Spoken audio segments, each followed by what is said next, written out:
See, you're safe now. The day is behind you. You've done all that you needed to do. There's nothing left to carry. Let your shoulders soften and fall away from your ears. Let your breath deepen like a warm breeze brushing through linen curtains at twilight. As you listen, let the rhythm of the words slow your mind, like a gentle stream smoothing the stones beneath it. Feel your hands grow still. Feel your chest rise and fall with the quiet cadence of peace. This is your time to rest, to drift, to dream. And now let us begin. Our story tonight begins in an ancient land where sun-warmed wains curl through narrow alleyways of pale sandstone, and time moves like honey poured slowly from a clay jar. The year is forgotten, for the world still lives in sacred rhythm measured, not by calendars, but by the rising and setting of stars. On the edge of a desert where no roads remain and caravans pass only in whispers, there stands a weathered temple, half buried in golden sand. Its roof has long since fallen, its columns worn smooth by time and silence. But beneath it, beneath the stone and dust, lies a chamber, hidden and whole. Inside this chamber, untouched by sun or storm, lives a scribe. His name has been forgotten, but the quiet wisdom in his eyes speaks of many years and many scrolls.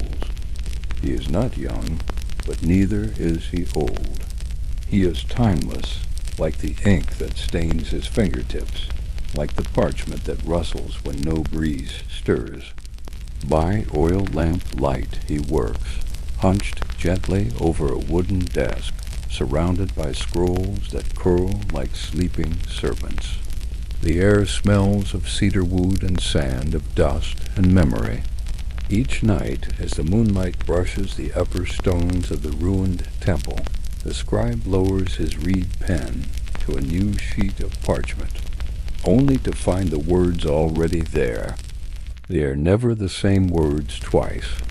Some speak of lost cities where the streets were lined with glowing stones. Others tell of sea voyages guided by stars no longer visible in our sky. Some so delicate in phrasing they seem like prayers describe places that may never have existed at all. But always, always, they appear overnight. The scribe does not know where they come from, only that they must be read and copied and preserved. Tonight, as you rest with your eyes closed, imagine that you're there with him. Picture the dim flicker of lamplight dancing along ancient stone walls. Hear the scratch of the reed pen against parchment, slow and deliberate. Feel the hush of the chamber, so still it feels as if time itself pauses at the doorway. Outside, the wind sighs softly through the cracks in the stone, carrying grains of sand that tell no one where they've been. Inside, the scribe is not alone. There is a feeling faint, like in sense that something listens, something watches, not with menace, but with knowing, as if the chamber remembers every footstep, every breath, every scroll that has ever been laid upon that desk. He reads the newest scroll aloud, his voice no more than a murmur, barely louder than the lamp's flame. The words are written in a script older than any tongue still spoken, yet as he speaks, the meaning unfolds in your mind clear and gentle, like a dream slowly surfacing from below still water.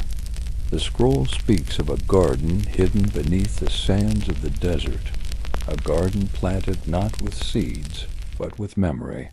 It says that when a traveler walks with a quiet heart and asks nothing, the sand parts for them, revealing the ancient garden still blooming, still alive. The scribe pauses. He knows this story, not because he's read it before, but because something in his bones responds, as if a bell had rung deep within his chest. He closes his eyes. He lets the scroll fall closed. He listens. And in that silence, we begin to slip deeper too. Just like him, you begin to feel the walls fade. The chamber grows wider. The air grows warmer, softer. You are no longer seated on the cold stone floor. You are lying on soft woven mats, wrapped in linen robes that smell faintly of myrrh and desert sage. You are safe. You are deep in a world where scrolls appear by starlight, and messages travel not by hand, but by faith. Outside, the stars begin to rise. One by one, they blink awake in the velvet sky, each one glowing faintly gold instead of white. The ancient desert listens. It remembers what the world forgets. Beneath its surface lie forgotten stories, buried cities, sacred names long erased from every tablet and stone, except here. Here, beneath the sand, the words remain. Now the scribe stands. His robe brushes the floor with a soft whisper. He takes the scroll, still warm from its message, and places it into a hollow in the wall, a cubby carved long ago among thousands of others. He runs his fingers along the edge of the next scroll, waiting there, as if greeting an old friend. The scroll hummed faintly under his touch, not with sound, but with feeling, a soft vibration in the air, like a lullaby not meant for ears. As you imagine this moment, let your breathing slow further. Feel your hands become light, your eyes heavy. Let the hush of the chamber wrap around you, like sleep itself curling inward, like a scroll being gently rolled shut for the night. You are safe. You are deep within the temple. The world is very, very far away. Continue. The next scroll he retrieves is thinner than the others, its parchment tinged with a pale rose hue, perhaps colored by age, or perhaps, as the old stories suggest, by a drop of wine spilled during an ancient ceremony.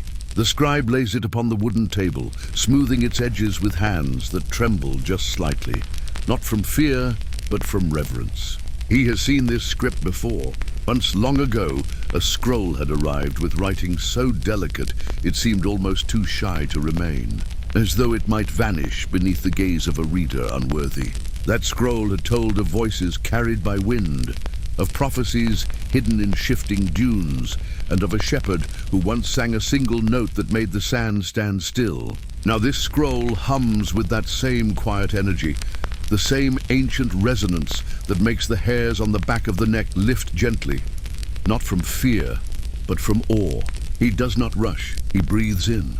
He waits, and in that waiting, the temple listens too. Imagine, if you will, how still the world becomes when everything holds its breath. The flickering lamp dims for a moment. The wind outside stills, as though leaning closer. Even the specks of dust hanging in the air seem to float more slowly. You are there with him. You feel it too, that fragile, sacred tension that hangs between silence and discovery. The scribe begins to read. This scroll tells of a chamber deeper still beneath the temple. A room carved not by human hands, but by the breath of the desert itself. It says the sand moved once, parted like the sea before an unseen force, and left behind a space untouched by sun, wind, or war. In this chamber, sealed in layers of clay and salt, a scroll was hidden. Not just any scroll, one so old, so pure, that its words were never inked at all, but breathed into the fibers themselves. A scroll that writes itself as you read it, that erases itself when your heart holds doubt. The scribe's eyes glisten now. He does not know why this story brings tears, but it does. Perhaps it is the tone of the scroll, so soft and solemn. Or perhaps it's the feeling, the sensation that something buried and holy is drawing nearer. Not with footsteps or sound, but with presence. As if a long-lost friend is standing just behind him, not touching, not speaking, just waiting to be remembered. Outside, the wind picks up again, but only slightly. A breeze slips through the carved latticework high on the temple wall. It carries the scent of date palms and warm dust, and with it, a single grain of sand drifts down into the chamber. It lands on the scroll. The scribe does not brush it away. He watches as it sits there, still golden and small. Then slowly it begins to move. The grain rolls across the parchment, seemingly without direction. But as it passes, the scroll's surface begins to change. Letters form behind it, dark ancient curves that shine for a moment before fading into the page. He knows now, this is no ordinary scroll. This is the scroll, the one the stories speak of. The one hidden in the breath-carved chamber, and somehow, impossibly, it has found its way to him. Let your breath mirror the scroll's rhythm now, slow, steady, sacred. As the letters continue to form, you feel your mind drifting deeper. Each word draws you downward, inward toward the still place at your core. You are not merely hearing this story. You are within it, sinking gently like a feather through warm sand. The chamber becomes your chamber. The scribe's breath becomes your own. The flickering light, the hush of time, the quiet writing of wind upon paper, it all surrounds you. He does not read this scroll aloud. He understands instinctively that this message is not meant for voice. It is for the heart, for the quiet knowing that lives beneath thought. He closes his eyes, so do you. The scroll continues to write. The wind continues to whisper. And you feel it now, that sacred message unfolding inside you. Wordless, weightless. Deep as sleep, the scribe does not need to copy this scroll. He knows it will vanish soon, as they always do. But before it goes, it will leave something behind, just as all the sacred scrolls have done. A feeling, a truth, a sense of direction that is not seen, only felt. And as your body sinks deeper into rest, that feeling passes to you as well. You carry it now, just as the desert carries the memory of ancient waters, just as the stars carry songs long forgotten. He places the scroll back into the wall, though now it is blank again. The ink has vanished, the rose-colored parchment is clean, but its presence lingers, humming faintly, like the echo of a bell long after it's been rung. He places both hands over his heart and bows his head.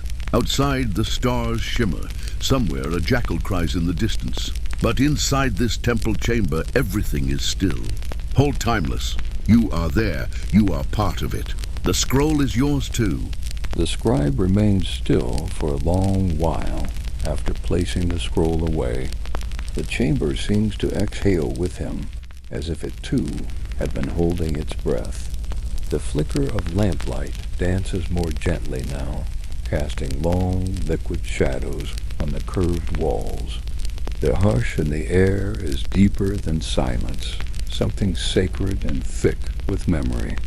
Outside, a breeze brushes softly through the broken columns above, carrying the scent of night-blossoming herbs, wild thyme, and silvery chamomile that grow along the temple's edge, thriving where nothing else dares to bloom. He closes his eyes and listens, not for sound, but for feeling. In these quiet hours, beneath the weight of centuries in stone, he senses the presence of others, not people, not exactly, but imprints, echoes, the weightless press of hands that once turned these scrolls, the soft footfalls of a child running through this chamber when it was still new, the laughter of a monk whose joy could not be stifled, even during solemn prayer. These memories are not visible, yet they linger in the very dust. He breathes them in, and you do too. Let your breath soften again. Let it match the rhythm of this still and ancient place. You are resting more deeply now, your thoughts drifting like desert clouds, slow, weightless, wide. You do not need to know where the story will go next. You are simply here, in this moment, in the calm beneath the sands. The scribe steps softly toward a recessed shelf where older scrolls sleep in rows of carved cubbies. These are the oldest, their bindings wrapped in linen, their edges frayed by time, but never touched by mold or rot. Something protects them here, something more than stone and dryness. As he reaches for one, he pauses. His fingertips hover above the linen binding. This one has not been touched in many years. Its fabric is smoother than the others, and the color has faded to a ghostly ivory, like moonlight frozen in cloth. He pulls it gently from its resting place and carries it back to the low wooden table. The lamp hisses softly as he adds a drop of oil, feeding the flame. Shadows leap upward, then settle again. The room glows amber. You can feel the warmth of the light on your face now, as though you were seated across from him, watching quietly, respectfully. He unties the scroll and unrolls it slowly. The parchment crackles with age. What he finds is not text, not yet, but drawings, symbols, softly inked spirals and waveforms, curves that seem to move if stared at too long. There are no explanations, no headers, just shapes and ink and space, but somehow it feels familiar, as though the scroll is not telling a story, but singing one. In ancient times, some scrolls were written in silence intended, not for the eye, but for the soul. These were known as the whispers. Their contents could not be translated, not truly. They could only be understood through dreaming. The scribe knows this.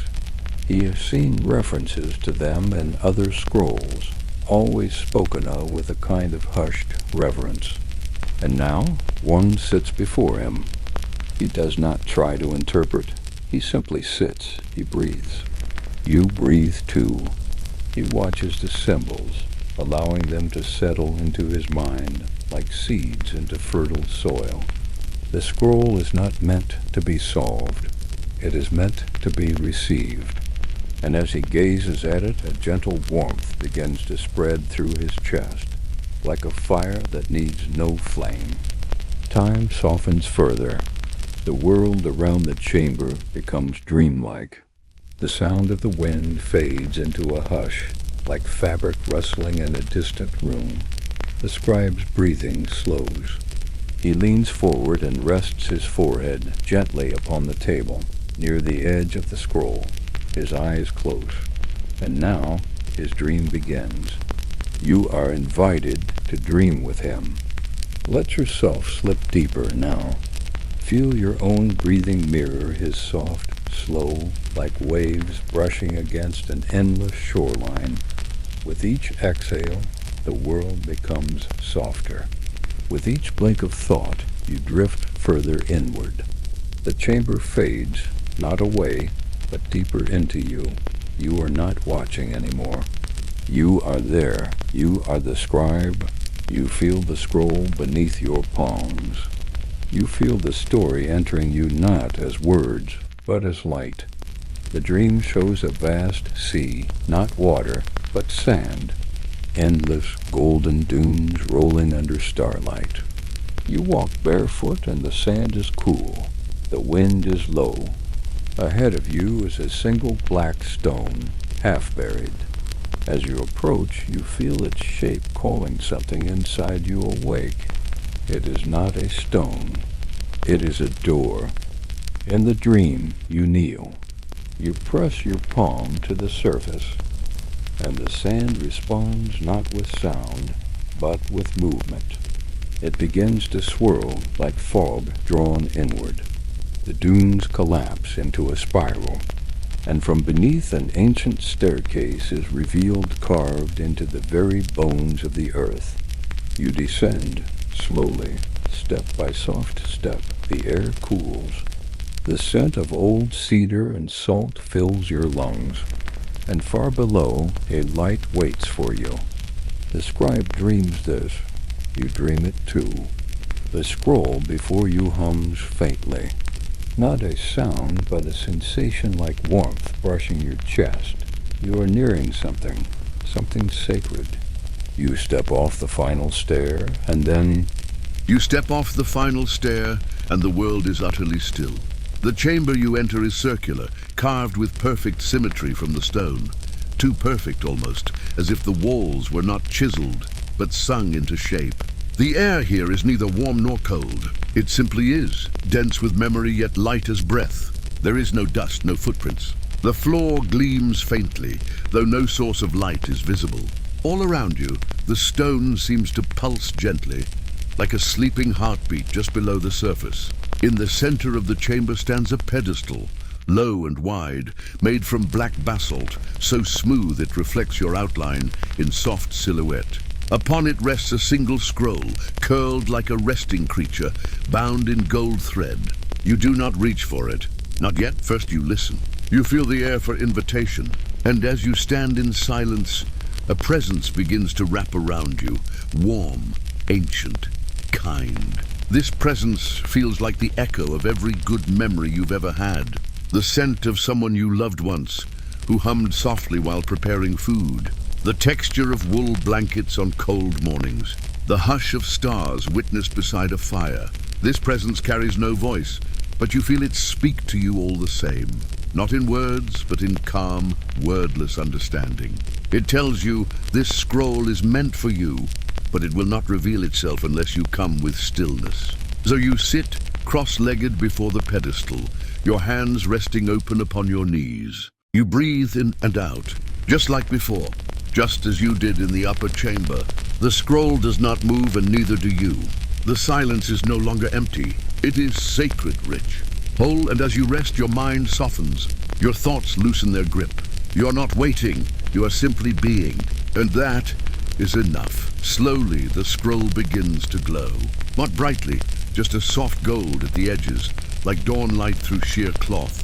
The thread binding it unravels, not falling, but floating down as if carried by invisible water. The scroll unfurls a few inches. The air hums low and steady, as if the chamber is sighing in relief. You hear nothing, but you feel something, beneath your skin, beneath your breath. The words from the scroll are entering your heart without passing through your ears. They are not instructions. They are not prophecy. They are remembrance. You are not learning something new. You are remembering something old, something you have always known but somehow forgot. Something as simple and soft as love, as deep as belonging, as eternal as the stars carved into the ceiling above you. Yes, there are stars. As you lift your eyes, you see that the dome of the chamber is etched with constellations. Not the ones you know today, but older ones, shapes of animals long extinct, symbols whose names you've never heard but somehow recognize. They shimmer faintly, carved with crushed pearl into black stone. You feel as if you've seen them before, in dreams perhaps, or reflected in the surface of still water. You feel the scroll's message stirring inside you now. You don't need to read it to know. You are part of this. You have always been part of this.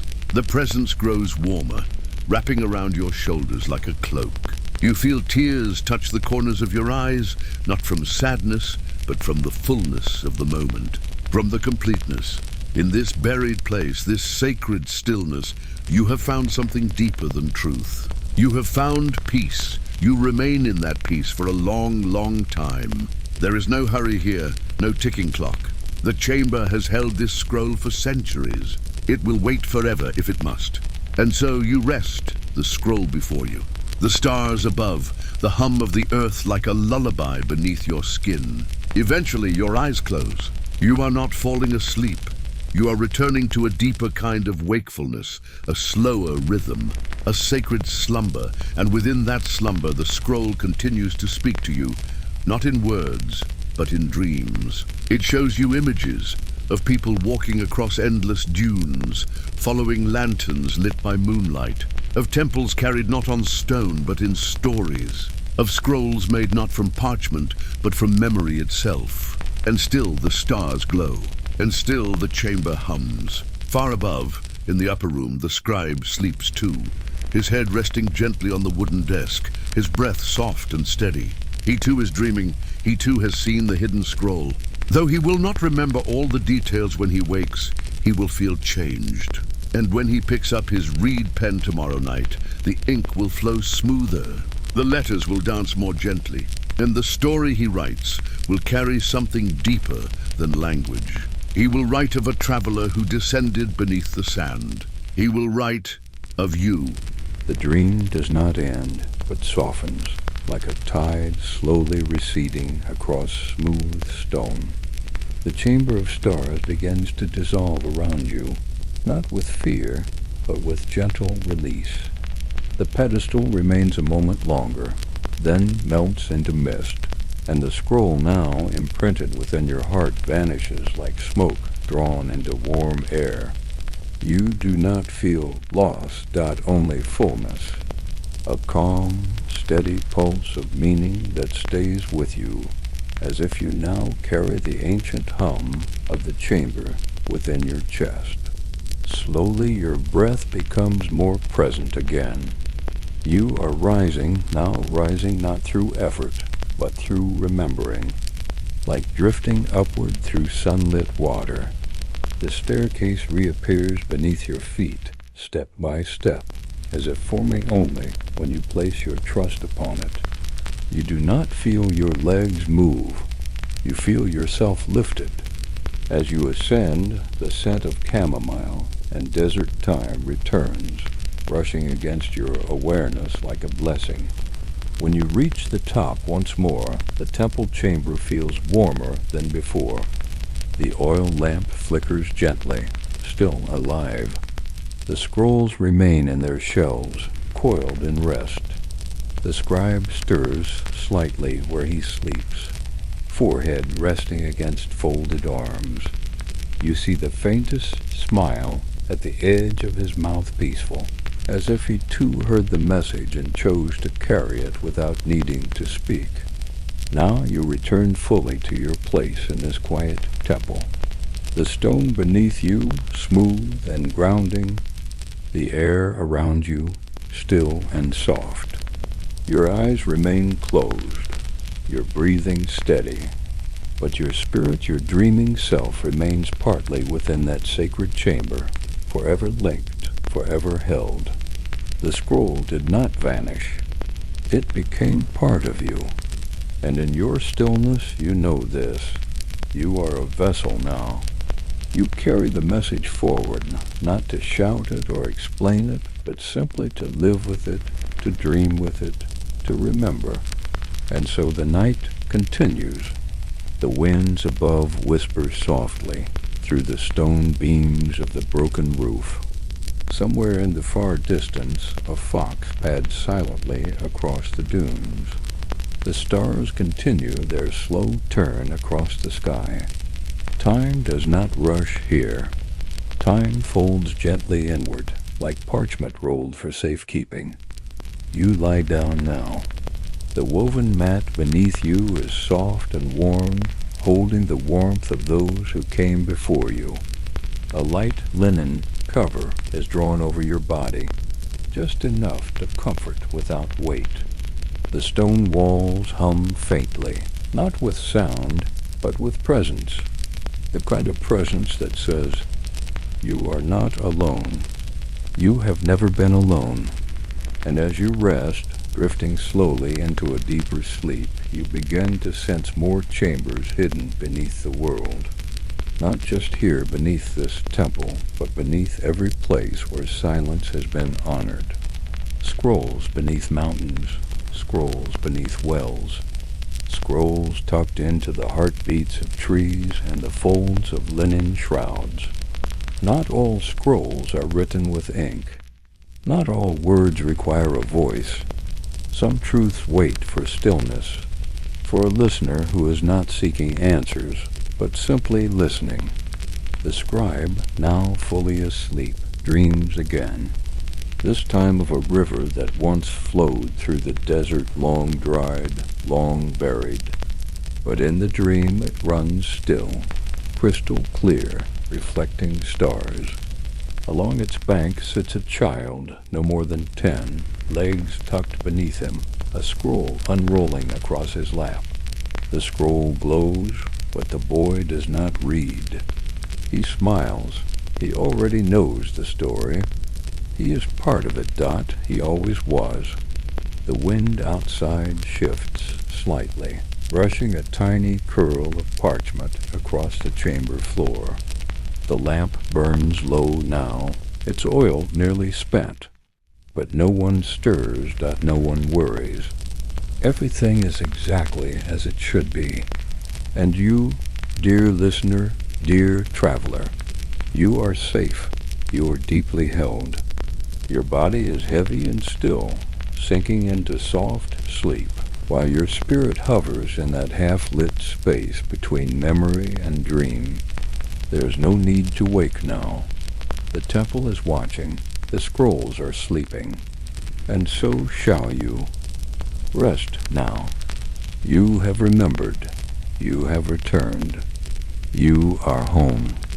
Far beyond the edge of the known desert, where maps bleed into soft nothingness, and the stars seem to lean in closer, there lies a wind-shaped ridge of pale limestone. This place does not appear in scrolls or stories, not even among the scribe's collection, but in dreams it calls. It is calling now. Your dream self-light as breath drifts above the temple, higher than the broken stone columns, higher than the roofless walls where birds sometimes nest. You rise like a feather, caught in a breeze that only moves for those who are ready to travel without footsteps. The temple fades below, and the desert opens before you, wide and whispering, its sands alive with motion no eye can catch. You are not afraid. This place recognizes you. The wind cradles you, carries you. You travel not by path, but by permission. And then you arrive. The limestone ridge stretches like a sleeping beast across the edge of the horizon, white against the night's velvet skin. Beneath it, carved with such precision it seems untouched by time, is a doorway. No one built it.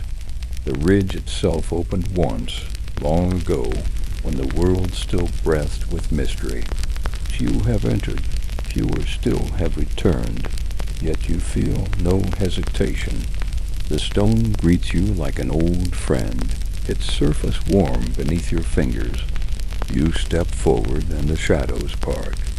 The passage beyond is narrow but not confining. The walls breathe faintly, as though holding in sacred air. Your footsteps are soundless, your breath slow. The silence here is different from above. It is layered, thick. It feels like velvet wrapped around old memory.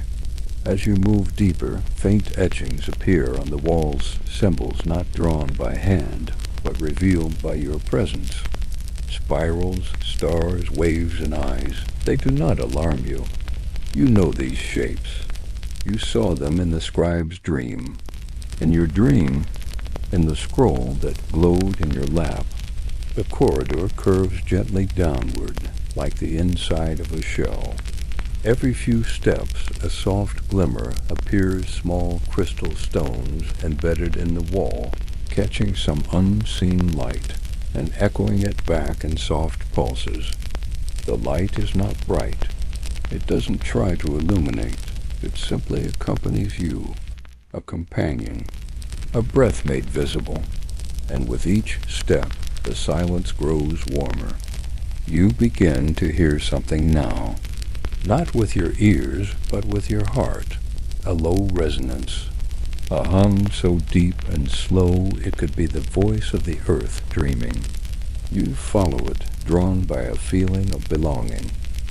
You feel no fear, only a sense that something very old is ready to meet you. Eventually, the corridor opens into a vast chamber. This one, unlike the one beneath the temple. It is wider, colder, more ancient still. Here the floor is not stone but packed earth, smoothed by centuries of stillness. The walls are curved, marked with shallow hollows, perhaps shelves, or perhaps places where stories used to sleep, but they are empty now. All except one.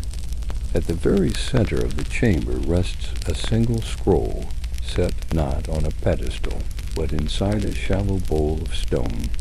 Around it are scattered tiny, faded petals, lavender, blue, and dusty rose, offerings left long ago.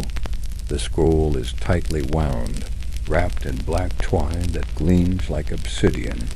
The air around it feels dense, almost sacred. You approach slowly, reverently. You do not reach for it, not yet. First you kneel. You bow your head, and when you place your hands upon the floor, you feel a warmth rise from the earth into your palms.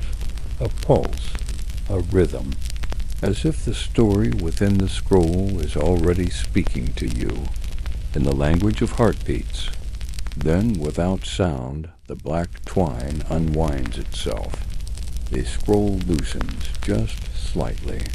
Not enough to reveal words, only a glimpse of texture, of faint golden ink that catches the crystal light. It is waiting. You are ready. With hands as steady as sleep, you open the scroll. But what you find within it is not what you expected. There are no words, no drawings, just a mirror, a sheet of thin, polished silver hidden beneath the first folds. So finely made it reflects your image perfectly, even in the low light. But what you see in the mirror is not you, or rather, not only you. Behind your reflection stands the scribe, and behind him the boy by the river, and behind them others hundreds, thousands figures cloaked in linen, robes, armor, bare skin, soot, salt, and stars, all holding scrolls, all dreaming. And as you look into this silver reflection, you begin to understand. The scroll is not a message. It is a memory, yours, theirs, ours, a remembering of the great story, the one that threads through every life, every breath, every step beneath starlight, a story without beginning or end, a scroll without edges. The chamber hums louder now, not with noise, but with knowing. You feel the pulse in your fingertips, in your chest, in your throat. You feel the story moving through you like wind through a grove of olive trees. It is not meant to be read aloud. It is meant to be carried, quietly, patiently, as the scribe carries it, as the temple remembers it, as the sand keeps it warm. You close the scroll gently, not to hide it, but to honor it, to return it to sleep. You rise slowly and place the scroll back in the bowl.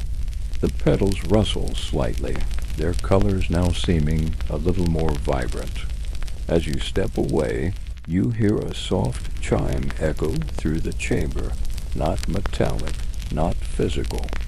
It is the sound of closure, of something old and sacred being seen again. The air shifts. You breathe in deeply, and with that breath you feel yourself ascending. The corridor reappears behind you, gently urging you upward.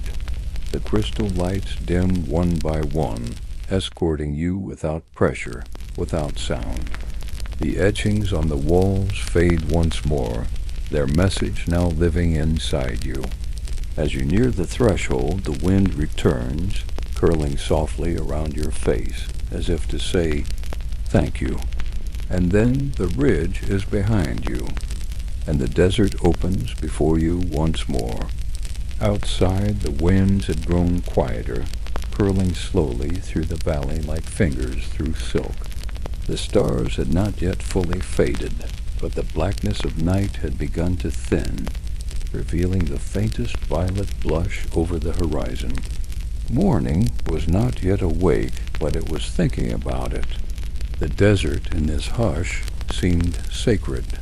There were no travelers moving across the dunes, no bird cries, no camel bells, only the sound of stillness, and perhaps, beneath that, the gentle hum of memory unfolding once more. Inside the temple, the air had cooled, but not unkindly. It was the kind of chill that reminded you of waking up in old stone houses, where the walls hold on to night just a little longer than they should. The scroll chamber was bathed in amber light from the final hours of the oil lamp.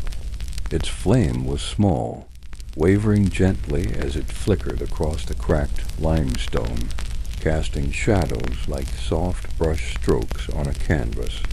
And in the center of the room, just as before, you lay still, your breath slow and deep, your body heavy with sleep, but your mind floating somewhere far from it. You had been dreaming again, or perhaps not dreaming at all, but visiting. For what you had seen could not be dismissed as fantasy. You remembered the hallways of living stone, the mirror scroll of silver that showed not just yourself, but the faces of countless others, watchers, scribes, travelers like you. The presence you had felt there had not left. It lingered in the space between your bones, a warmth, a whisper, a knowing. And now, gently, your eyes opened. The room was quiet, still, but the silence was different than before.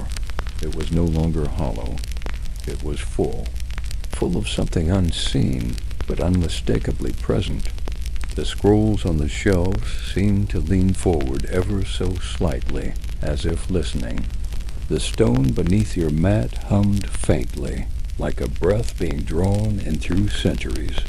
And as you sat up slowly, stretching your spine and placing your feet gently upon the cool stone floor, you realized the story wasn't over. It was deepening. You stood carefully and walked toward the corner of the chamber, where the windowless arch looked out onto the inner courtyard. The sky had turned a dusty lavender now, and the tops of the desert dunes shimmered faintly with the first hints of gold. You could see the glint of mica in the sand, tiny specks catching the light like stars that had fallen and refused to fade. A warm breeze brushed past your face, carrying the scent of sagebrush and old cedar, dry and familiar. It reminded you of something that had no name, a feeling, perhaps, or a promise made before birth. In the far corner of the chamber, the scribe stirred again. This time his eyes opened fully. They were clear, despite the weight of sleep, and when he looked toward you, there was no surprise in his gaze, only recognition. As if he'd known you would return, as if he'd been waiting. He didn't speak. He simply nodded and reached for the object beside him on the desk, a worn piece of cloth wrapped around something small and heavy. You stepped closer, and he unwrapped it carefully. Inside was a smooth, oval-shaped stone, polished to a near-glass finish, its surface etched with curling symbols that glowed faintly when touched by the morning light. He held it out to you, resting in both palms, and as your fingers brushed the surface, the warmth bloomed once again low in your chest, like embers stirring back to life. You didn't need to ask what it was. You already knew. It was a key. Not a key to a door. Not exactly. A key to the next layer. The next memory. The next scroll. The scribe motioned for you to sit again, and as you did, he brought out another scroll, this one different from the others. It was not stored with the rest. It had no label, no ribbon, no seal. Its parchment was darker, aged not by neglect, but by reverence. This was a scroll meant to be hidden from the world, not out of secrecy, but out of care. It was not meant for many, only for those who had passed through the dream, only for those who had heard the silence. He laid the scroll before you, and again, without words, you understood what to do. You reached for it slowly, your fingertips tingling as you unfurled the brittle edges. The symbols inside were not letters, not even ancient ones. They were shapes, patterns. They curled and wove and intersected like paths on a map, only the map wasn't of a place. It was of a moment, a memory suspended in ink. You let your eyes soften. You let the lines pull you in, and just like that, you were gone again. The chamber faded. The stone cooled beneath you, and a new place unfolded. You found yourself in a library, not a room, but an entire city built of shelves, towering stacks of scrolls and tablets, and etched clay-lined avenues of soft dust. The ceilings were open to the stars, and warm lanterns floated on invisible strings, casting pools of golden light over reading spaces made of woven mats and sleeping cushions. There were no librarians, only seekers. Quiet figures moved between shelves, each drawn to something only they could see. Some were barefoot. Some wore armor dulled by time. Others were cloaked in robes stitched with ink-black thread, but all moved with a kind of peace. No rush, no worry. They had time. This was the place for it. You walked slowly between the shelves, and as you passed, certain scrolls would glow softly, acknowledging your presence. They did not cry out to be read. They simply let you know, I remember you. You passed stories you had forgotten writing, lives you had lived long ago, memories that had once been too heavy to carry, now resting peacefully, wrapped in silk and stillness. Eventually you came to a shelf near the far edge of the library. This one was different.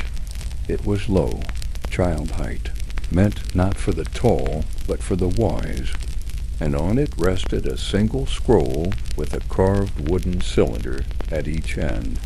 The wood was pale, perhaps birch, or something older still, and in the center, burned into the surface, was a single word you did not recognize.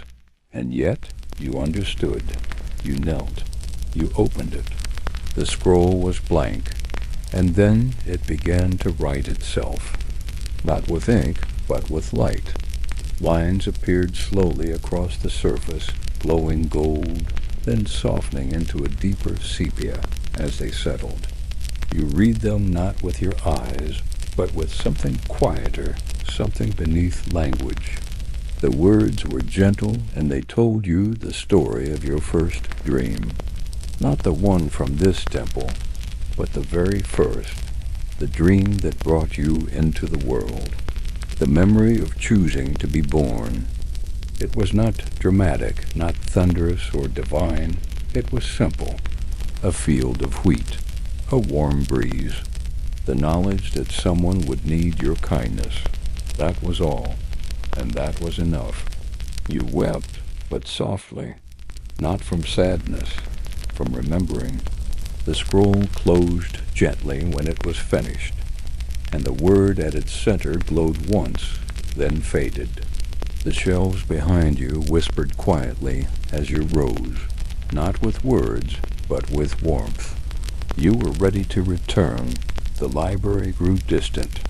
The scribe's chamber returned.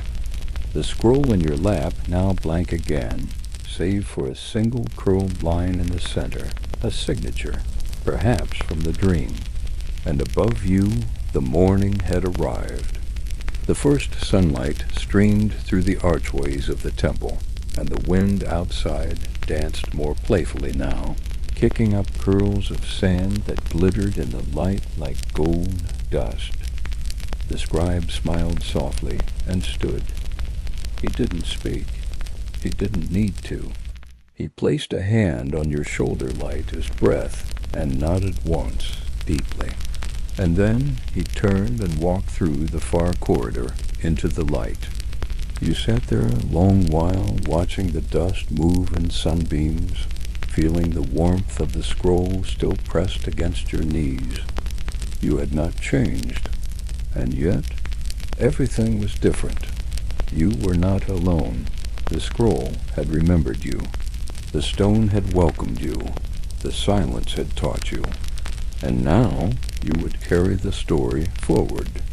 The sun had fully risen now, blanketing the temple in soft, golden light that warmed the stone and made the walls look almost honeyed. You remained seated where the scribe had left you, the mysterious scroll resting on your lap, its weight barely noticeable, yet impossibly meaningful. It seemed to breathe with you, as if mimicking your rhythm or perhaps guiding it. In that moment there was no pressure to move. The world would wait. The silence of the chamber did not ask for anything but presence. You traced your fingers over the single line that remained on the parchment. It wasn't a word, nor a symbol you could name. It was a gentle curve, like the path of a falling feather or the edge of a hill seen from far away. And yet, in that simple line, you felt comfort. It was like being greeted by someone who knew you completely, even after years apart.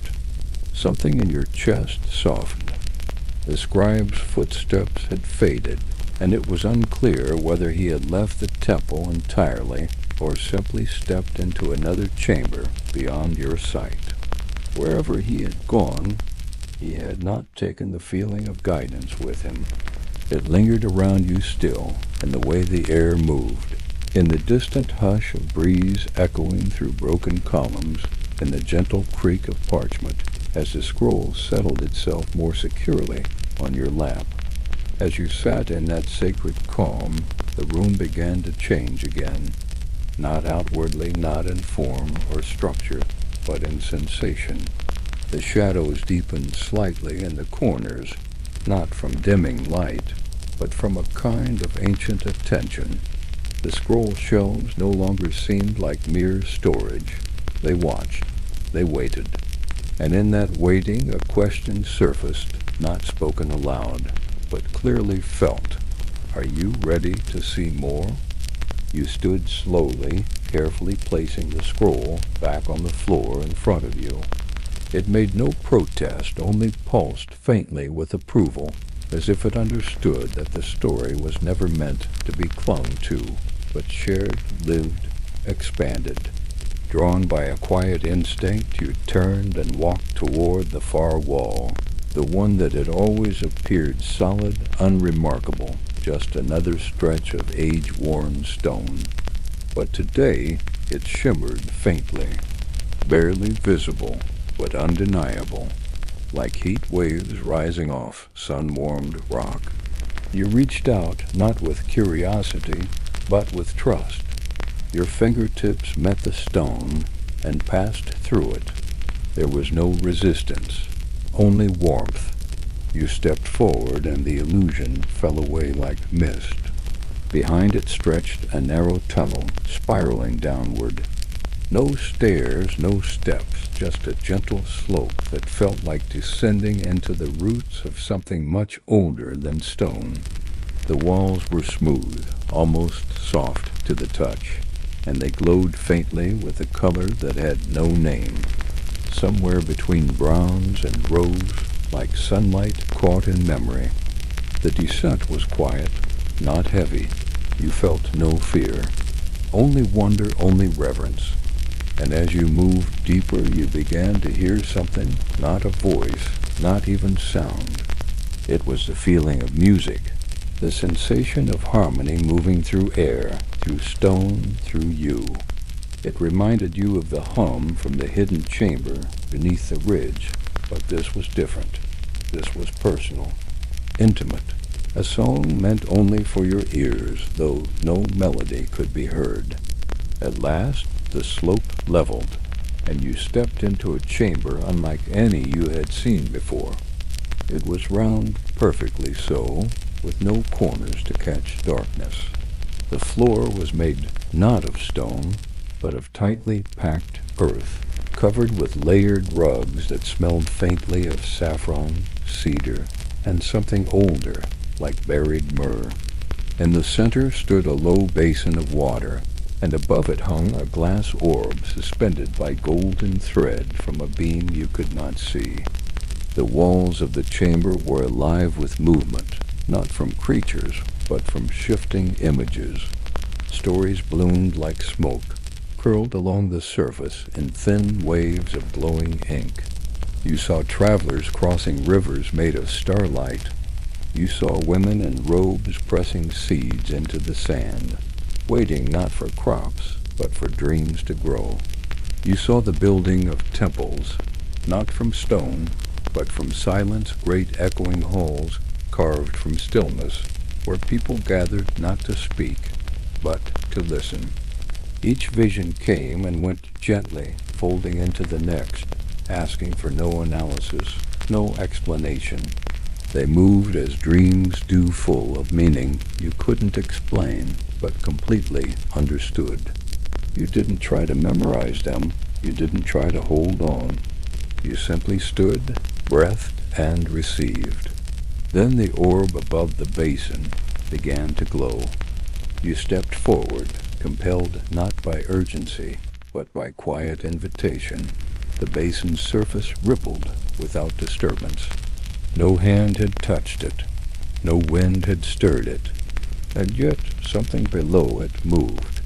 Slowly, a scroll began to rise, unrolling itself like a fern opening in springtime. Its parchment was dark, edged with threads of silver, and its writing was unlike any you'd seen. This time, it was not images or symbols or curves. These were words, in your own language, and they were being written now, even as you watched. The one who listens carries the light. The words formed slowly, with careful purpose, as though they had waited a very long time for someone to notice them. The light is not flame. It is not sun. It is silence. You stared, heart slowing, breath sensing to the rhythm of the ink as it moved. Let no voice drown what is meant to be heard in stillness. Let no hand rush what the earth unfolds in patience. Each line appeared like a ripple in your chest, a confirmation, a remembering. You knelt by the basin and closed your eyes. The warmth of the room held you like a shawl, and the presence the same one you had felt in every chamber, every scroll, every silence wrapped around you, again, this time more fully. This time it lingered. You did not need to know who had written the scroll. You already knew. It had been written by those who dreamed of peace, who watched over the stars, who remembered their purpose even when the world did not. And now they had chosen you not to bear a burden, but to share in a remembering. You remained there for what could have been moments or hours. Time had melted again into soft curves, into dust drifting through sunbeams. The words on the scroll faded after a while, leaving the parchment blank once more, as though their meaning had passed into you completely, with no need for repetition. The orb above dimmed, the visions on the walls stilled, and the room exhaled. You rose slowly and turned back toward the tunnel. You felt no need to carry the scroll. It was already within you now. Each word, each glow, each line etched into the hush behind your thoughts. The slope back upward welcomed you, and your steps were lighter than before, not hurried, just ready. When you re-entered the scribe's chamber, it was empty once more. The sunlight had shifted again, now a rich amber, slanting across the floor in long diagonal streaks. Dust motes danced in its glow like lazy spirits. The scroll you had left behind was still there, untouched, but something had changed. It looked warmer somehow, more alive. You sat beside it again, and without fully understanding why, you reached for the reed pen. You dipped it into the inkwell the scribe had left behind. The ink had not dried. It welcomed you like a pool welcoming rain, and you began to write, not fast, not with intent to capture. You simply allowed the words to come. They poured out in curves and pauses, shaped not by thought, but by breath. You wrote of the chamber beneath the library, of the orb and the scroll, of the words written in silence, of the dreams seen through still water. You wrote not as a scribe, not as a witness, but as a traveler who had become part of the story itself. By the time the scroll was full, the sun had begun to dip once more, the light fading to the softer golds of evening. The ink dried in elegant spirals, and as you set down the pen, a breeze passed through the broken wall of the temple, lifting the edge of your robe and the final edge of the scroll. The parchment fluttered for a moment like wings, and then lay still. You exhaled slowly, closing your eyes, letting the weight of the day dissolve. The temple was quiet. The wind had softened, and all around you the walls hummed once more, not with words, not with prophecy, but with presence. You had listened. You had remembered. And now you could rest.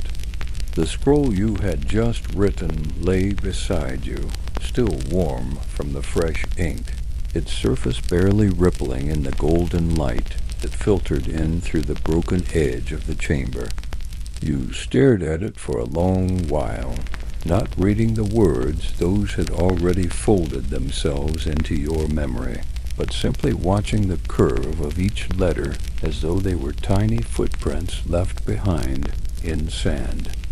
It didn't feel like you had written them exactly. It felt like they had passed through you, borrowed your hand, and chosen your breath as their doorway. You were no longer just a visitor in the temple. You had become part of its memory. You didn't notice at first that the light had changed again. But slowly, almost imperceptibly, the air inside the chamber grew cooler, and a soft hush settled around you like a shawl. It wasn't cold, exactly, just heavy with presence. It was the kind of silence that preceded something sacred. Not ominous, not demanding. Simply ready. Then came the wind. Not from outside, but from within. It was a gentle draft rising from beneath the stone floor. It didn't stir the dust or lift the edge of your robe, but you could feel it against your skin all the same, a subtle change in pressure, like the breath of the earth itself. So faint it could have been imagined, but it grew clearer as you stilled your breath. A bell, one soft chime, then another, distant, hollow, ancient. It didn't sound like metal. Not exactly it was rounder, fuller, like bone or ceramic struck with a fingertip. A sound not meant to wake, but to call. A sound that only those who listened with their entire being could follow. You turned toward the sound, and the chamber around you rippled softly in your vision, not melting, not changing shape, but subtly retreating, like a tide drawing back to reveal something hidden beneath. The scroll shelves blurred, the stone floor softened, and the very architecture of the temple peeled away into soft, endless night. You didn't walk, but you moved. Your body was lighter now, almost insubstantial. Your footsteps nothing more than thoughts. The sound of the bell guided you, not with urgency, but with steady invitation. It pulsed in the dark like a heartbeat, drawing you forward through shadowed space, where walls and time no longer mattered. Eventually you arrived. You stood in a circular courtyard, open to the stars, but not cold. The air smelled faintly of crushed mint, dry grass, and something like warm paper. In the center of the space sat a figure cloaked in deep blue, their face hidden, their posture still. Around them were scattered scrolls, unrolled and curling like flower petals. Some were blank, others glowed faintly. The figure made no motion, yet you felt their attention wrap around you the moment you stepped closer. You did not speak, you knelt. The figure slowly raised one hand long, elegant fingers stained faintly with old ink, and pointed to the scroll nearest you. It shimmered dot without touching it. You saw it open. Its parchment gleamed with a soft internal light, and images began to unfold, images not from history, but from before history, from a time when stories were passed not in language, but in feeling. You saw the earth dreaming of people. You saw rivers shaped by breath. You saw stars fall, not to punish, but to teach. And you saw yourself over and over appearing in each scene, not as one person, but as presence. A child here, an elder there. A healer, a questioner. A flame keeper, a hand reaching into the dark. The scroll showed you not who you were, but what you always carried. When it closed, the cloaked figure lowered their hand, and the scroll rolled itself silently, returning to its rest. You felt it tremble not from fear, but from release. Some old layer inside you had been unfastened, quietly, gently, like the last stitch in a seam that no longer needed to hold. And then the figure stood. They turned slowly, lifting their face just enough that you caught the faint glimmer of eyes deep, endless and softly familiar. Not someone you'd met, someone you'd been. They nodded once, then vanished. The courtyard dimmed, and you were back in the chamber. The scroll shelves solidified once more. The ink-dried parchment lay at your side. The mat beneath you welcomed your weight again. But you were not the same. You were not heavier, you were clearer. The kind of note that doesn't linger in the ear, but resonates deep in the body long after it ends. You rose slowly, pressing your hand to the cool stone wall, feeling the faint hum beneath its surface. The chamber was no longer just a room. It was a vessel, and you were no longer a guest. You were its bearer. That evening, as the sun slipped behind the far ridges and the shadows grew long and cool, you returned to the scroll shelves. One by one, you touched them, not to open, but to acknowledge. Each scroll had a story, yes, but more than that, each was a listener. Each had held the breath of someone who once dreamed, once waited, once remembered. You whispered gratitude with every fingertip, and the shelves sighed back. You slept that night not on the mat, but on the smooth stone floor, head cradled in your arms, breath slowed to match the rhythm of the temple itself. You dreamed no images, no sounds, only the pulse of silence moving through your body like wind through wheat. It was not absence, it was presence, full and still and deeply alive. In the morning, the scribe returned. He appeared not with footsteps, but like a cloud, drifting and unhurried, barefoot, carrying a cup of warm liquid that smelled faintly of chamomile and earth. He said nothing, only placed the cup beside your resting place, then sat on the other side of the chamber and began to write again. Not a scroll this time, not a journal, just a single word over and over, in different shapes, different sizes, like a chant made of ink. You sat up, sipped from the cup, and tasted memory. It warmed your tongue, your throat, your chest. You felt every part of you soften, like stone finally remembering what it was like to be sand. And for a long time, neither of you spoke. because there was nothing to add. The story was already telling itself. The steam from the clay cup curled slowly into the still morning air, rising like incense. You cupped it in your hands, letting the warmth settle into your palms before taking a slow sip. The tea was unlike anything you'd ever tasted earthy. Yes, with hints of mint and dried citrus, but beneath that, something older rested on your tongue. A memory you hadn't made. A place you'd never walked, yet remembered all the same. It grounded you, centered you, and with each slow sip your breath deepened, as if your lungs were sinking with the temple itself.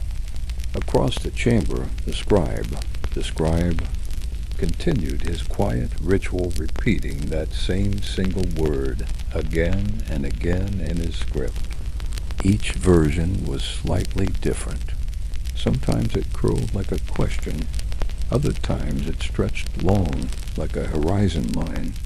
One time it was so small you could barely see it. Another time it took up an entire parchment, bold and round like a sun. You never asked him what the word was. Somehow you felt that to ask would only make it smaller.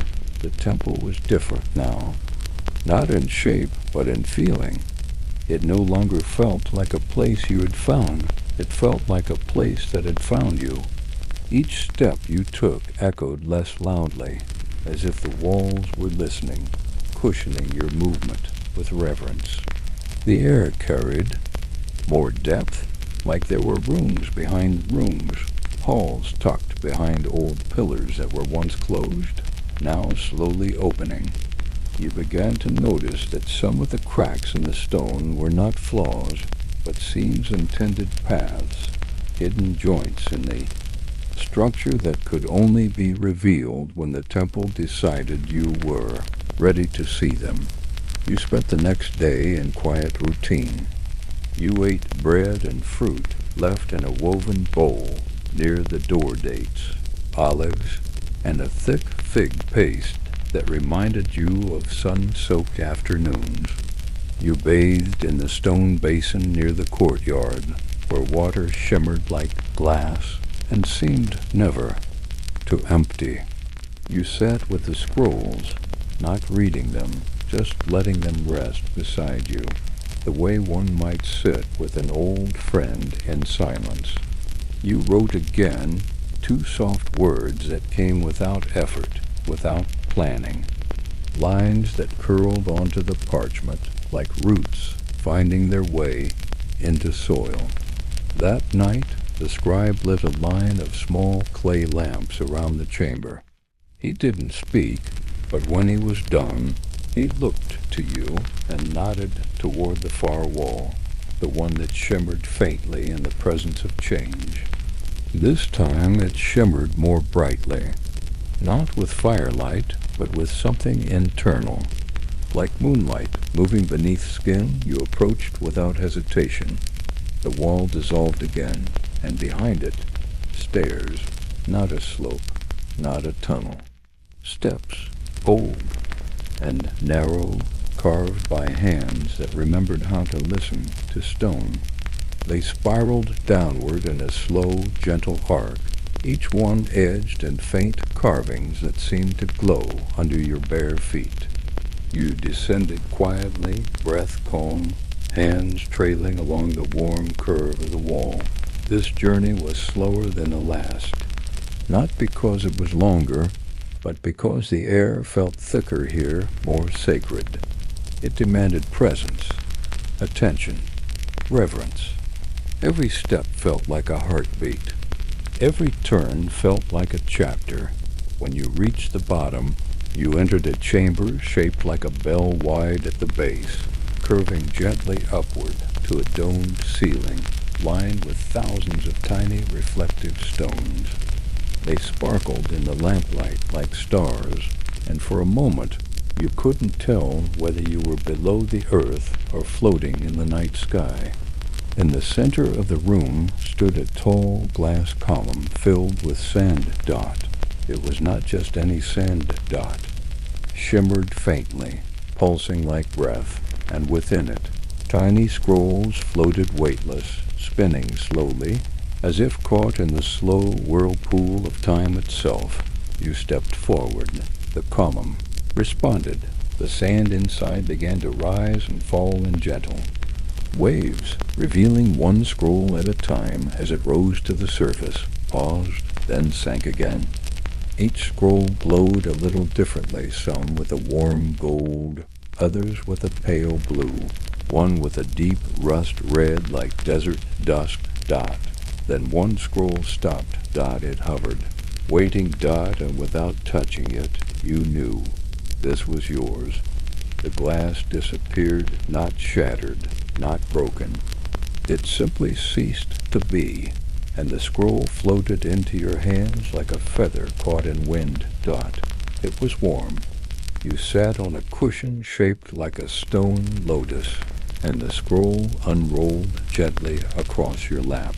This time the story was not from the temple. Dot, it was from you, but a you that had lived long ago, a desert traveler, a stargazer, a weaver of light and thread, someone who had once crossed the dunes with a caravan, carrying spices, pigments, and secrets. You remembered the way your hands used to feel after a day of painting symbols onto clay, your nails stained with indigo, your wrists wrapped in linen. The scroll told of a single night one lost long ago, when a storm had risen out of the east, sudden and sharp. Your caravan had scattered. You had taken shelter in the hollow of a collapsed ruin, and there, in the silence between gusts of wind, you had seen it, a symbol carved into the stone, a spiral that matched one you'd been dreaming of for weeks. You traced it.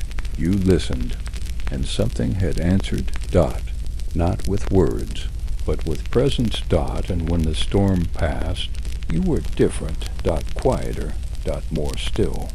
The scroll ended not with a conclusion, but with a question written in your own voice. Did you remember? You rolled it gently and placed it beside you on the floor. The glass column shimmered back into being, the sand settling, the scrolls still turning in their quiet spiral. The stars on the ceiling blinked slowly, one by one, and the air in the the room deepened richer, fuller, like the breath before a song. You knew what would come next. You stood and whispered thank you, not to any figure or face, but to the space itself, the chamber, the memory, yourself. Then you turned and ascended the stairs. Each step felt lighter now, as though the weight of that forgotten life had left your shoulders, not vanished, but integrated, not lost, but remembered. Back in the upper chamber, the scribe looked up as you entered. He didn't ask. He only smiled faintly and returned to his single word. It had changed again. Now it flowed like water, soft, curved, uninterrupted. You sat beside him, and you wrote one word beside his, not to match it, but to complete it. The hours after you wrote beside the scribe were long and golden, like an afternoon that refuses to fade. The two words rested on the parchment side by side, not fused but resonant, as if they'd been waiting for each other across centuries. You didn't know what they meant, not fully, but they gave off the sense of completion, or perhaps return. The scribe made no move to preserve the paper. He simply left it there on the low table, and eventually the wind lifted one corner, gently, as if to read it, and then let it fall again. It seemed understood that the words would stay without being held. That memory, once spoken with care, didn't need ink to survive. Later, as the shadow lines of the temple walls stretched into soft blues and grays, you wandered out through the eastern arch. The sand was cool beneath your feet now, the heat of the day having sunk deep into the ground, warming the roots of whatever lay sleeping beneath. You walked without aim, the desert opening around you in gentle silence. There were no birds, no insects, no call of camel or flute. Only wind brushing the dunes like a mother, brushing the hair from a dreaming child's brow. It occurred to you how long it had been since you'd spoken aloud. Not a word, not a whisper. And yet you had never felt so understood. The further you walked, the more the temple seemed to stretch behind you. Not smaller in distance, but softer in presence. Like it had become part of the sky. The stars were beginning to bloom now, faint at first, then brighter, sharpening with each breath. You took. They did not seem distant. They seemed just out of reach, like seeds suspended above you, waiting for the right moment to fall. And then, far in the distance, you saw it. A single standing stone, half buried in the sand, crooked like a bone left behind by time. It stood at the crest of a low dune, surrounded by the kind of stillness that makes you stop breathing without realizing why. You approached slowly. The wind had stopped completely. It wasn't heavy with tension. It was just listening. The stone was etched with symbols, not unlike those from the scrolls, but these had worn away over centuries, leaving only soft impressions. Your fingers moved across them naturally, as though remembering where to land. You didn't read them. You felt them. The curves, the slants, the grooves, they stirred a soundless chord deep within your ribs. And then, without fanfare, you knelt. The sand shifted under your knees, warm and welcoming. You closed your eyes, and in the quiet that followed, something rose within you, not a memory, but a return. You were the stone, you were the scribe, you were the scroll, and suddenly you remembered a time before you had form, when you were part of the wind that first shaped these dunes, when you whispered through the stars before they had names. You remembered waiting, watching, hoping for someone to come, for someone to listen. You remembered why you were here, and with that, a soft sound broke the silence. Not loud, not even distinct, just a shift, the sound of sand moving behind you. You turned slowly, not startled, curious, and there, standing in the low blue shadow of the dune, was a figure. Not the scribe, not the cloaked one from the bell chamber, but someone familiar. They had your eyes, or perhaps your way of standing. They felt like you in another life, or a mirror made of memory. They held no scroll, no staff, no trinket, only a quiet presence and a faint smile that felt older than time. They did not speak, but their gaze told you everything. It is time. To carry it back, you stood slowly, your knees brushing free of sand. The figure stepped forward, raising one hand, not in command, but in blessing, and rested it briefly against your chest. Not your skin, not your heart, but the center of something deeper, just beneath the breath. And in that moment, you knew you had not come to the temple to find something. You had come to remember something already within you. The scrolls were not teaching you, they were reminding you.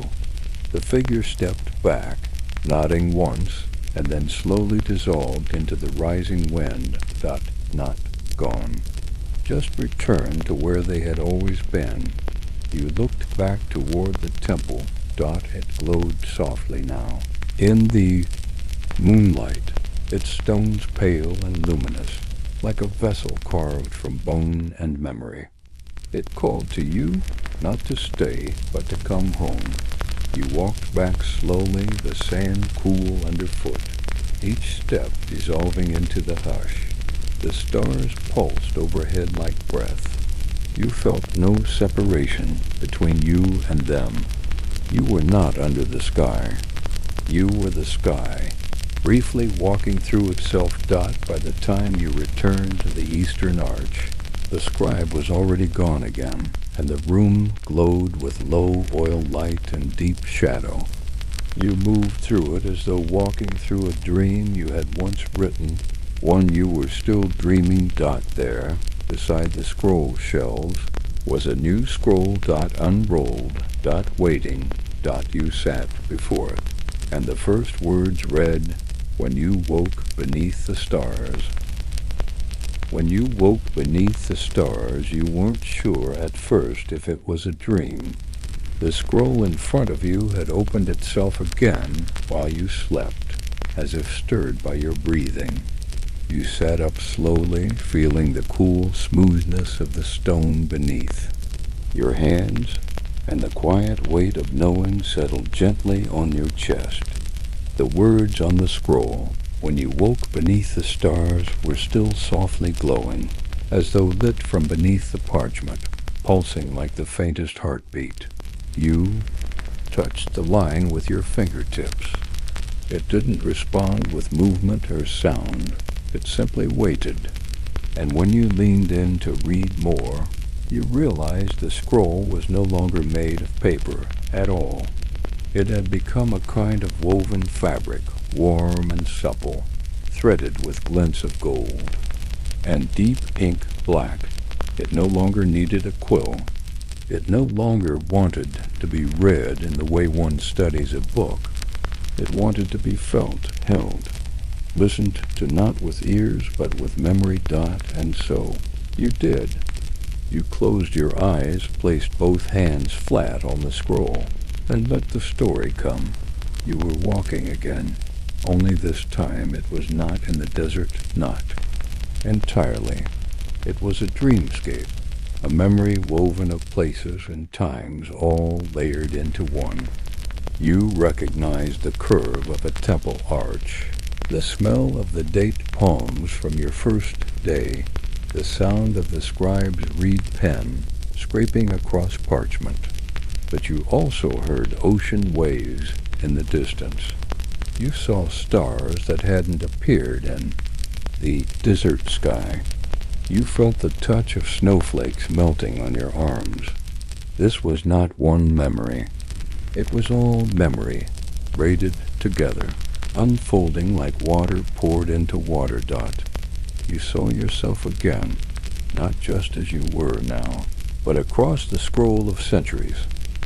A healer in a high mountain village, burning juniper and whispering prayers into Steam, a quiet monk copying songs onto animal hide by candlelight. A barefoot child carrying dyed silk through the sunlit courtyard of an empty palace. Each version of you carried the same silence, not the absence of voice, but the fullness of presence. In every life, you were the one who listened. That was your role. Across generations, across names and nations and tongues, you had been the listener. And now you were remembering. The scroll beneath your palms began to hum faintly, and a breeze drifted into the chamber, though there was no open window. It carried the scent of frankincense and crushed mint with just a whisper of rainfall on stone. It rustled your robe, brushed against your cheek, and with it came something softer, still a voice, but not a voice. Do you remember why you came? You didn't answer aloud. The scroll responded anyway. Another line appeared on its surface, like thread being pulled through fabric by invisible hands. You came not to seek, but to release. It was true. You hadn't come to uncover ancient knowledge. You hadn't come to take wisdom with you. You had come to give it back. All those lives, all those quiet roles, all those times you had written words into the world. Now it was time to let the world write them back into you. You stood. The scroll did not need to be rolled dot. It lifted itself from the floor, folded once like a breath, and vanished in a shimmer of dust and light. You were no longer bound to the script of the past. You were part of it, yes, but now you were ready to carry the silence forward. The chambers seemed larger now, as if walls had fallen away, or perhaps meaning had expanded beyond the stones.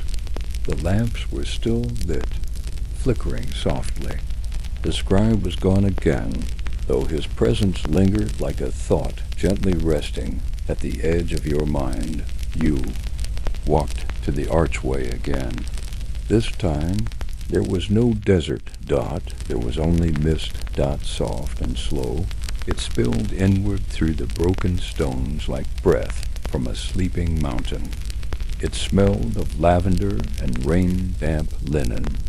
It wrapped around your ankles and climbed slowly up your legs, cool and welcome. You didn't hesitate. You stepped into it. The mist folded around you, not hiding, but holding. Your footsteps made no sound. Your breath was slow and even, and as you walked forward, the temple disappeared entirely, not erased, but absorbed. You carried it with you now, not in your arms, not in your mind, but in the shape of your silence. Eventually, the mist began to clear, and you saw it, a great open, plain ringed by standing stones, not a circle, a spiral. The stones were carved with stories not of war or conquest, but of waiting, of listening, of hands pressed to stone, of breath drawn deep before words are spoken. You recognized the spiral pattern. It had appeared in your dreams, on the walls, in the scrolls, even in the grain of the wooden desk the scribe used. This was the temple of the spiral, the true one, not built from stone, but from memory. You stepped between the outer stones and began the slow walk inward. Each turn of the spiral brought a new feeling. At first, a sense of age-old, unshakable, bone-deep quiet. Then, a warmth in the chest as if your ribs were remembering how to soften. Then stillness behind the eyes. Then breath dot at the center. Of the spiral stood nothing. And yet, it was the most powerful space you had ever known. You knelt there not to pray, but to listen, and the spiral spoke not in words, not in symbols, but in you. You have always been the scroll. You have always been the story. You were not sent to read. You were sent to be read. You placed both palms on the cool earth dot and waited. The stars spun slowly above dot. The mist thinned dot, and for the first time in lifetimes, you felt yourself open. The stories that had waited in your bones began to rise, not with force, but with trust. They moved through your spine like ancient wind, and the earth beneath you hummed. You didn't see light. You didn't hear voices. You didn't float or glow or vanish. You just sat there, dot, still dot, present, dot, true dot, and the spiral kept whispering, "Let the silence speak. Let the silence speak. Let the silence speak." You remained at the center of the spiral long after the stars had shifted their places in the sky. The air was neither warm nor cold, but wrapped itself around you like an understanding, like a memory that required no words. Beneath your hands, the earth felt alive, breathing in a rhythm too slow for the waking world. You didn't need to move. There was nothing left to seek. Every answer that once lived in scrolls and symbols had returned to its source, the quiet inside you. Time blurred. Hours passed, or days, or perhaps none at all. Your thoughts softened until they resembled only texture-faint threads of awareness, drifting like wind-blown grains across the dune of your mind. In this stillness, images came, not visions, not dreams, but memories you'd never owned. An old woman wrapping silver thread around a child's wrist. A young man tracing spirals into fresh clay before a kill. A traveler bowing before a tree carved with hundreds of names in a forgotten tongue. They came and went like waves, not to tell a story, but to remind you that everything in you had been lived before and would be lived again. Eventually, a new sensation stirred, a sound soft as a sigh. The faint brush of fabric dot, and then a footstep dot you. Opened your eyes. Standing at the edge of the spiral was a figure you'd seen only once before. The cloaked presence from the bell-shaped chamber. The one who had shown you the scroll that shimmered with your past. They were taller now, or perhaps you were smaller. Their face was still hidden, but the light around them shifted gently, like sunlight filtered through old linen. They made no move to speak. They only extended their hand. You rose, not hurried, not hesitant, and placed your hand in theirs. The spiral didn't vanish. It folded dot like parchment, like time dot, and then you were somewhere else. You stood now within a garden, not of flowers, but of memory. Each tree around you bore no leaves, only strips of linen, ribbon and bark, each tied with care, each inscribed with markings that pulsed softly in the twilight. Beneath the trees, stones rested like sleepers, each etched with patterns too ancient for language. In the center of the garden was a basin, shallow, round, filled with dark water as smooth as ink dot. The figure guided you forward. You knelt beside the basin, and for the first time they spoke. Their voice was not masculine or feminine. It was neither old nor young. It was soft and deep and warm, like a hearth you'd forgotten had ever gone out. "This is the memory water," they said. "What you give to it will never be taken, only returned." You looked into the basin and saw nothing. No reflection. No sky. Only depth. "What do I give?"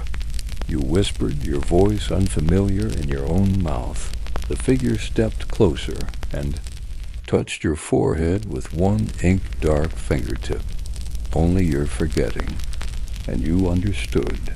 The temple had not been calling you to learn, but to UNLEARN dot, to shed the shell of doubt, the crust of disbelief that had gathered like desert stone around the soft center of your knowing. It was time to offer the forgetting every moment you'd questioned your worth, every time you'd silenced your voice, every life in which you'd bowed too soon or held back too long. You lowered your face to the water dot and breathed. The surface did not ripple. It accepted you. The forgetting flowed out, not like a wound, but like a gentle tide. You felt the weight lift from your spine, from behind your eyes, from the backs of your knees. You did not cry, yet tears came not from sadness, but from release. They fell into the water, and instead of vanishing, they shimmered there, each one becoming a soft spiral, turning slowly, then settling. When it was done, you sat back. The figure was gone, but their silence remained. A scroll now rested in your lap. This one was different. It bore no words, only light, a gentle warmth that radiated upward, curling through your chest, into your throat. behind your eyes. The spiral on the cover was embossed, not in ink, but in breath. You hadn't written it, but you had created it just by remembering who you were. You left the garden slowly, letting the path unfold beneath your feet.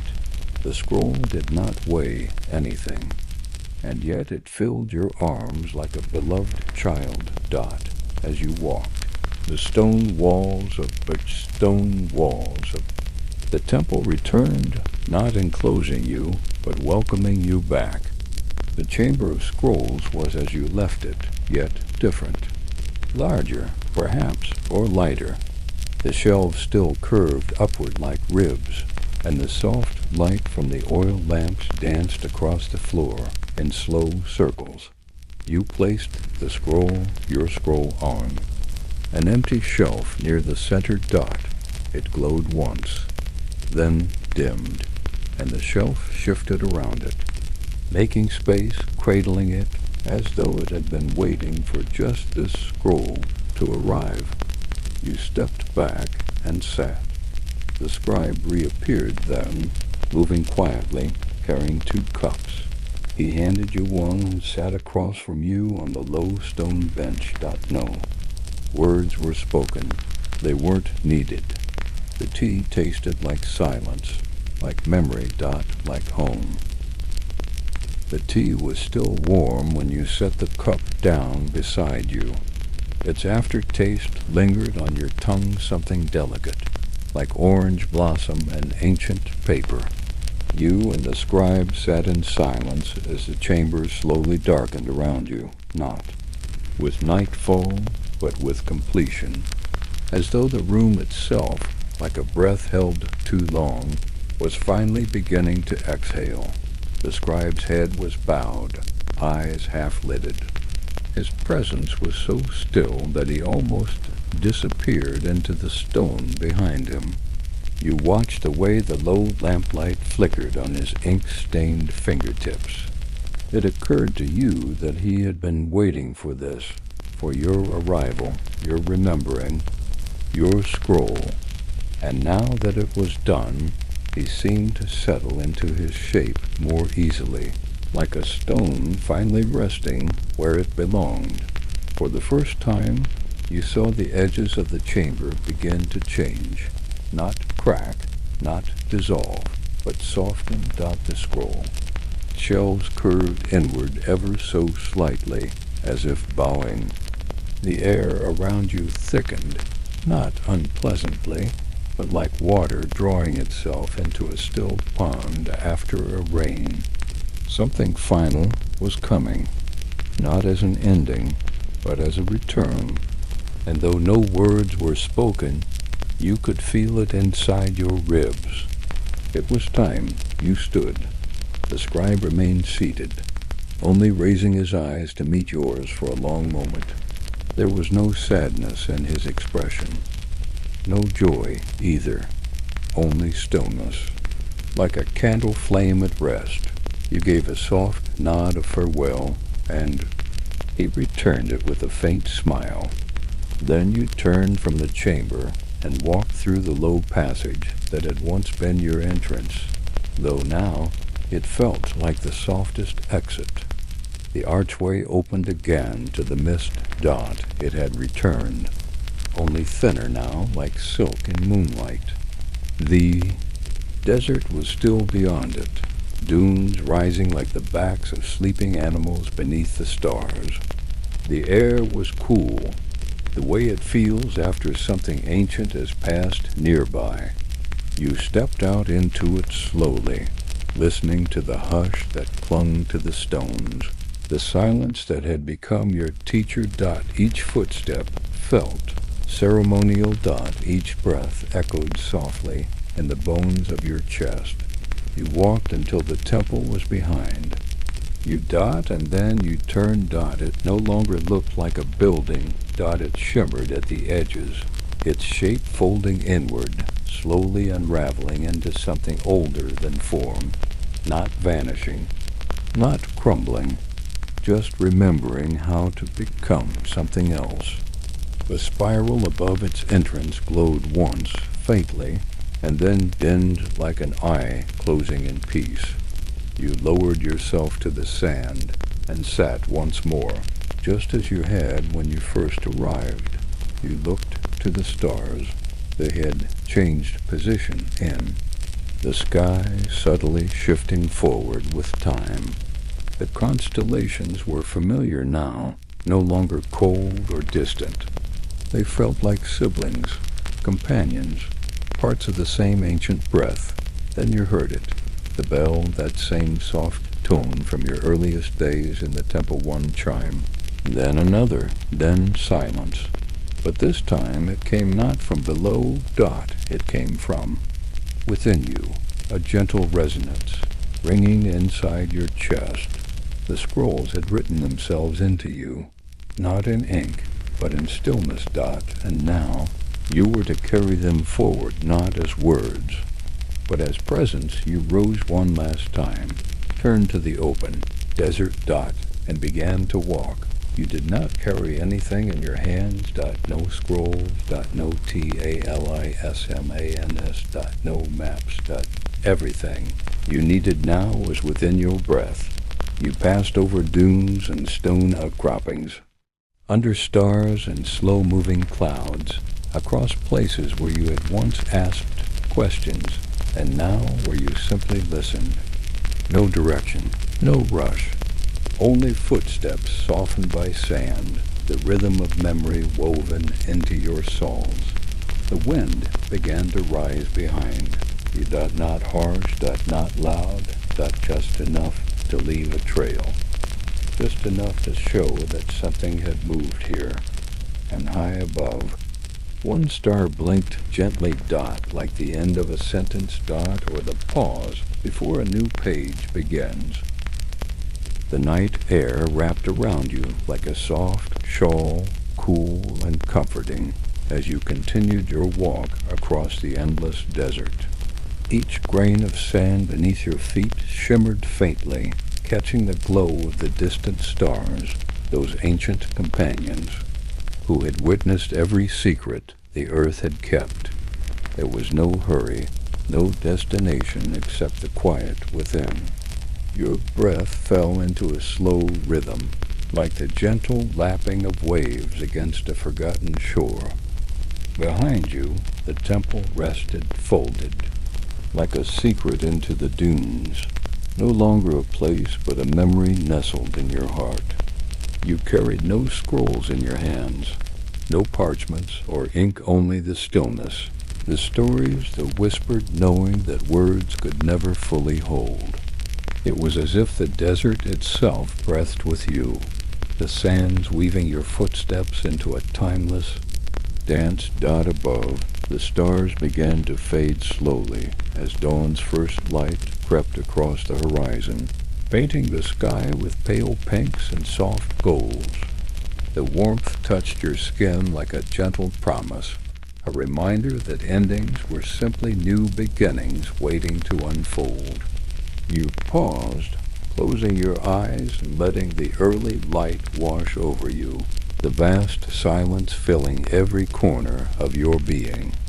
Breeze stirred, carrying with it the faintest scent of ancient parchment and desert blooms, a fragrance that whispered of stories told and yet to be told. You felt the soft pulse of time moving forward, steady and sure, and with it, the knowing that your journey was never truly about finding, but about becoming.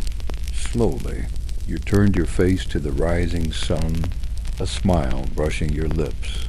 The scrolls, the temple, the memories, they were part of you now, as you were part of all that had come before, and all that was yet to be. With a deep breath, you stepped forward into the light, your footsteps gentle on the earth, your heart open and calm. And as the day began anew, the desert held its secrets once more, waiting, watching, breathing softly beneath the endless sky. Thank you for sharing this journey through ancient whispers and forgotten sands. May the quiet stories within always guide you gently to rest.